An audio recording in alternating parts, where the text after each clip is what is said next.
Like I said, y'all made a mistake and somebody gave me this little iPad thing, right? Okay, so you want to be a game master, right? Here's an interesting conundrum for a lot of game masters, especially as you advance up in levels. Player characters go up in level, so your foes that they face have to go up in level. They either have to increase in hit die or level, or they have to increase in numbers, because you need to give a challenge. So it is quite common to find yourself in a situation where you might have 4 or 5 players on the table, and you have 25 or 30 bad guys, baddies, monsters, whatever you want to call them, for them to face. From a game master perspective, this means you got to roll 30 times. Not only did you have to generally create these little peons, so we'll use the ubiquitous goblin as an example. Enough goblins can bring down the biggest,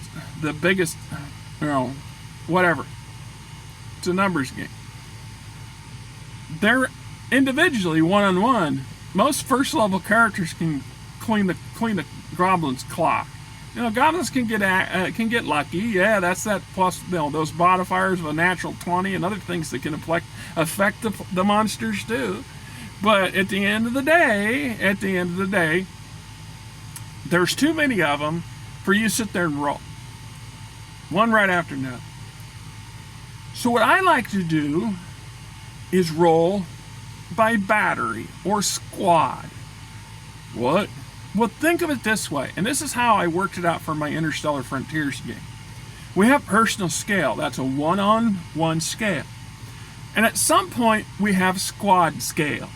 You can still have individuals running from a squad and squads fighting an individual.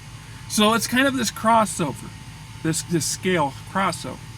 So with a squad, you're running 5. My preferred squad is 5. So I'm going to have 5 goblins. That gives me 6 squads. So if we're doing a rolling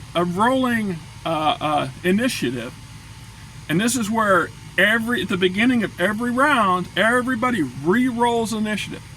And there's a lot of people that don't like that. I really like rolling initiatives because it's more realistic.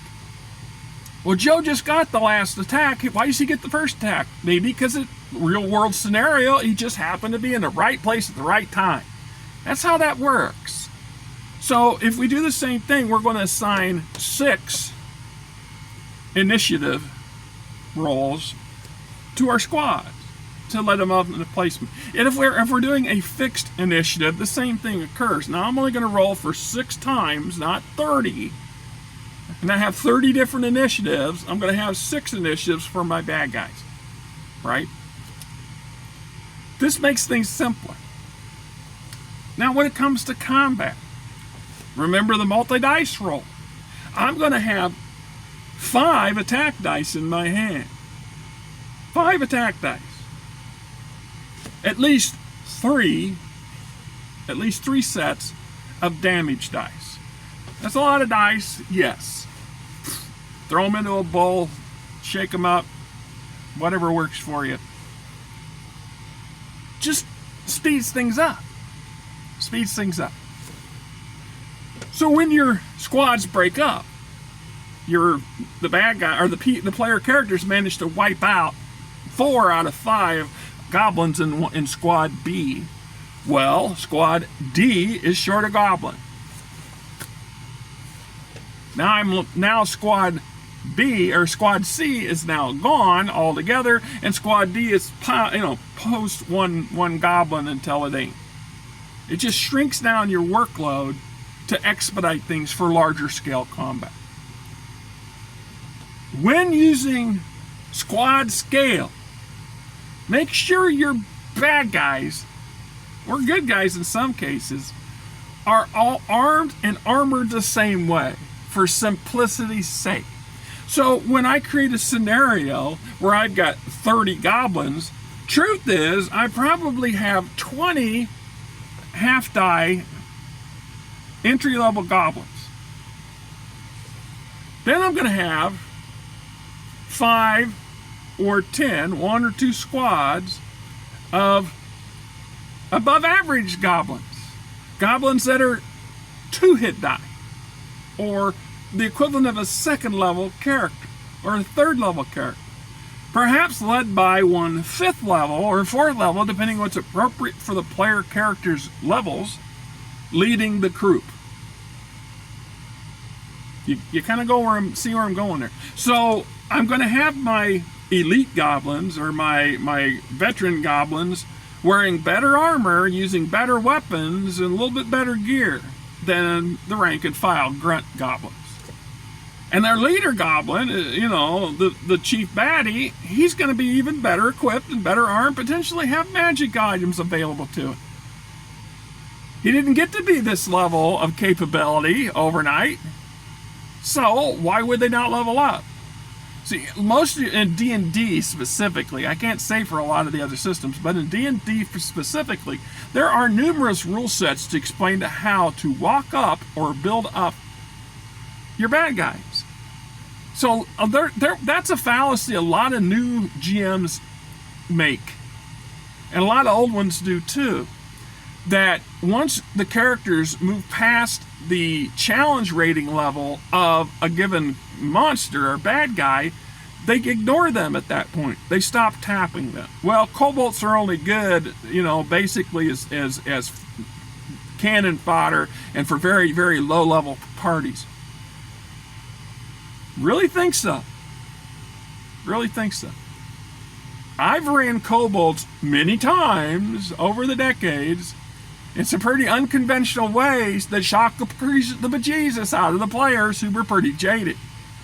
Well, kobolds don't act that way. Says who? Says who? I'm going by the spirit of what it says in here. Kobolds love to defend their personal territory. So if you're on their turf, they get advantages. Kobolds love traps. They don't have to be very sophisticated traps, but they love them. Kobolds are reptilian, which means they are knee-jerkers. They respond to their bellies first, their sense of well-being and preservation second, everything else third. Play them that way. Play them that way. You get yourself a ravenous horde of little horned devils come roaring up out of a hole in the ground, and they're just tearing into you and biting chunks of your leg off and eating it because they're starving.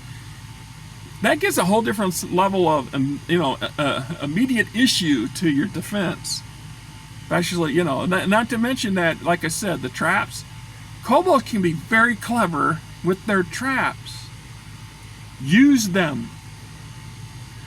I have baited more player character groups with a goblin or a kobold into running into traps and ambushes because of player arrogance and questionable, what are you thinking, man? Serious?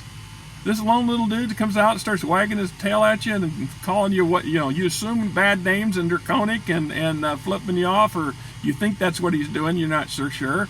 Or a couple of these little buggers pop out of nowhere and grab your main bag of food or loot and start running off with it. You chase them around the corner and right smack into an ambush, right smack into a corridor full of traps. Just think about it, man. Just think about it.